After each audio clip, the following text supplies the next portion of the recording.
Hey guys, welcome to our channel. So in this video I'm going to tell you how to charge for shipping. So simply what you have to do, as you know, there are many products we want to ship, especially in case we have online store, so we have to ship our every product. So simply we have to add the shipping rate. So simply, as you seen here, I have my product, like I have MacBook here. So simply when you open the product in Shopify, you can find the shipping option here. So we want to charge for shipping. So simply how to do it, so just go back and click to settings. Now here go to shipping and delivery, and now here click on the manage option.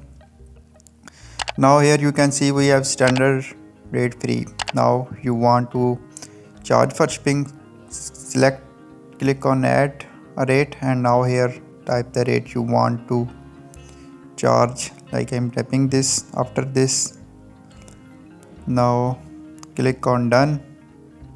So in this way you can easily charge for shipping on Spotify.